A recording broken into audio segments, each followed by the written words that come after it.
There's a ton of political news in the paper today, so let's go ahead and get to all of it with the author of Resistance is Futile. You can follow her on Twitter at Ann Coulter and read her columns online at anncoulter.com. Ann, good morning.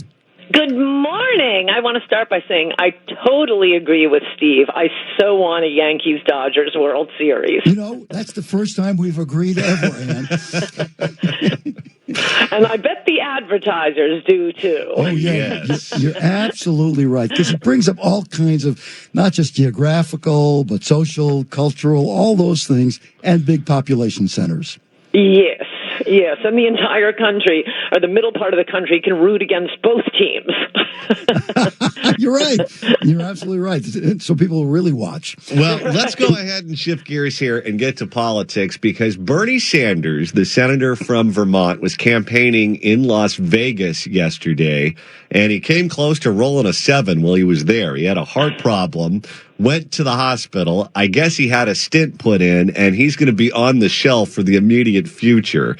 Is this a huge problem for Joe Biden? Because if Bernie is forced to stay out of the race and stop campaigning for a long time, or ultimately drop out, I don't see his supporters going to Joe Biden. I see him going to Elizabeth Warren.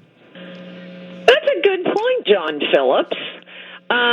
Just one brief update. I just heard moments ago on my favorite network, MSNBC, that Bernie Sanders' campaign is, I'm sorry, I shouldn't laugh, it's just a really dumb thing for a campaign to do, is refusing to say where he is, how he's doing, or when he'll be seen in public again. I don't care if he's, 10 seconds from croaking. The campaign is supposed to know, he's going, everything's going great, he's healthy, he can't wait to get back on the campaign trail. So he might want to have a little chit-chat with the campaign aides when he gets back. Very bad for it to look like there's some sort of major problem here. That's a good point. That is interesting. I was just reading a column last night by Nate Cohn. He's a very good pollster with the 538 guys. And he was saying the Democrats are in kind of a pickle, which I guess anyone can see anyway. On one hand, all of the passion and energy comes from the insane social justice warriors, but the votes come from people who are not on Twitter.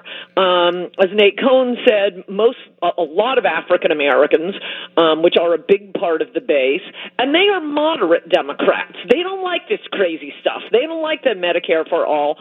And I've always sort of thought that certainly Sanders had both a ceiling and a floor. I mean, remember from day one, he was at 17%. Now it's been 3 months. He's at 17%. If this goes on for another 10 months, he'll be at 17%.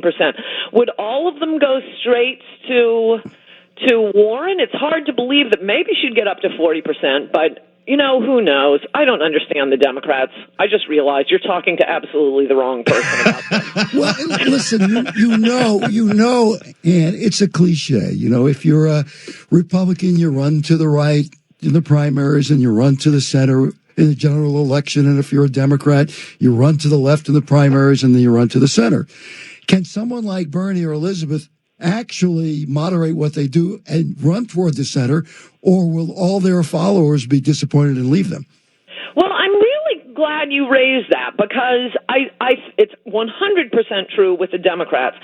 It is not true with the Republicans, and I think for the reason that I was just describing, that Nate Cohn was talking about in the New York Times, and that is, you've probably seen these polls from just like a week ago. Yeah, it's like Biden, Warren, I forget who comes next. But 91% of Democratic primary voters haven't been paying attention and haven't picked a candidate. So that's a huge mass of people. People like us are on Twitter or listening to talk radio. It seems like, you could bump into anyone and they'd have a strong opinion. Now, of that mass of voters, it is the same with the Democrats as with the Republicans. Again, what Nate Cohn was saying in the New York Times, that the mass of people who aren't, political nuts like we are, they tend to be more conservative. So oddly, I mean, look at well, Trump was not quite conservative. It was more a Trumpian conservatism, not the old-style conservatism, not tax cuts and abortion, but trade deals and immigration. And the base was totally with him. Remember how he did not moderate 1 inch from primary to general? Now, whether, so yes, I don't think it is true with Republicans. I just wanted to make that point because people always say this, and it really isn't true with Republicans. It is true with the Democrats because the massive voters tend to be more conservative, Democrat and Republican. Can Warren moderate? I don't think so. I mean, she looks like, a Vicodin mom with her plans and this and that. She's the one who terrifies me the most. She's going to get into the White House, and it's going to be, yes, pedal to the metal. I'm taking this country straight to hell, and we're not stopping to go to the bathroom. Well, I just got back from vacation, Ann. To the point that you just made, I think there's a lot of truth to it. Because I did a cruise ship, and on the cruise ships you get a lot of people from Middle America, a lot of people from the South, a lot of people from the Middle West, and you talk to people who are Democrats, you talk to a lot of black voters, you talk to a lot of people who are probably partisan, but not particularly crazy left-wing. On subjects like immigration, they sound more like Trump than they do like any of the Democrats who are running for office. So, yes. That party, well, the media is to the left of where the median Democratic voter is. The party itself is not totally insane if you're just talking about the run-of-the-mill voters. Yes, but we haven't been hearing from them, and they are absolutely not tweeting or canceling people on Twitter and so on and so forth. Consistent with your points and dovetailing with it, or perhaps expanding it. I just read a really interesting article last night. I meant to tweet this, I didn't, about this concept. I forgot what it's called, but it's something like social conformity bias in polls. Something we saw rather astoundingly in the 2016 election, where people think one thing but refuse to say it publicly. And they have found the issues on which you can guess, what are people most likely to lie about when they're talking to pollsters? Issues that seem to touch on race, like immigration. And there are ways of getting around it, very clever ways the pollsters have come up with.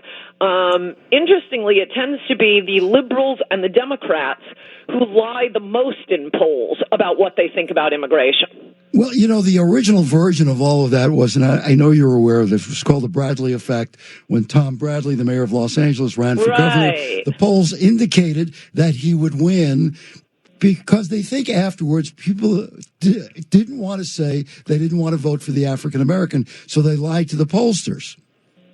Yes, that was the first example of it. And now in that case, it was just I don't want anyone to think that I'm not voting for the black man. Now you have two things contributing to that in the case of immigration. Just absolute pure blind hatred of Trump, to the point, as I've said before, I think we could get the Democratic Party to officially come out for pederasty if we said, hey, Trump's against pederasty. No, pederasty's great! We love pederasty! Screw you! So they've gone so completely nuts over Trump, and because I don't know how this has happened, that look, I love immigrants. They're hard workers. They're so polite. They're nice, but they're not black. And I am really fed up with immigrants, Asians, Hispanic, whatever, piggybacking on the black experience. Affirmative action, set-asides, sort of general, excessive politeness. This should make up for the legacy of slavery. If you don't have the legacy of slavery, this whole, contraption is just an anti-white male platform. So anyway. All right. Now, take a breath. Take it easy. Right? Take it easy. We're talking to Ann Coulter, by the way, author of Resistance is Futile. You can follow her on Twitter at Ann Coulter. If you could have anybody to be president, because we know you're up and down with Trump because of immigration, anybody, who would it be? Kris Kobach. Well, he's running in Kansas, isn't he? Yes, he is. And by the way, you Californians, well, I don't know if there's anything we can do about California, but if you still care about the country, you should definitely be following that Kansas race. He's he's a patriot. Yes, but his personality. Hang on, Steve. Yeah. But his personality and his style are the anti-Trump. He is genteel. He is elegant. Right. He went to Harvard, Yale Law, Oxford. So he's very smart. He's very gentle. He would never frighten, a soccer mom, nor should he. But he's a patriot. All right. My interruption was this. No one in California is paying attention to the election in Kansas. Well, that's why I'm telling them they should, Steve. That's the point of having me on, to alert them to races that they ought to be following. Well, and I want to tell you about a conversation. A friend of mine ran into a former Speaker of the House who's a Republican, who's not a big fan of President Trump, and I'll leave it at that, and was picking... Paul Ryan. We both go the same way. I'm not saying it's Paul Ryan. So what did Paul Ryan say? Was picking this person's brain, and this person said... What little there is of that brain. Well, wait a minute. Paul Ryan was the genius of the Republican Party. What happened? He was... Not to those of us listening to John Phillips and me, he wasn't. Well, it wasn't Paul Ryan. It was someone else, and he was picking this person's brain. Oh, please don't tell me it was Newt. Okay, I'm sorry. Just go ahead. And they said that the best friend that Trump has right now are the Democrats. That if they nominate... You don't have to be a former speaker to know that. If they nominate Elizabeth Warren and they go whole hog with impeachment, they're going to hand him re-election.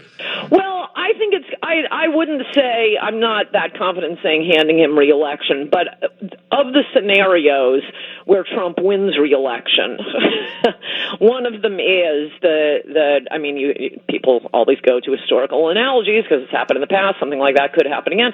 The George McGovern example. George McGovern started off kind of standard lefty. His main thing was he was anti-war, but then the hardcore lefties, much like is happening today, come in with all the stuff that really wasn't his bag, but it was like, all the pro, like gay, and they didn't have intersectionality, the word back then, but all of that stuff. It's always the same thing, knock down the family, more abortion.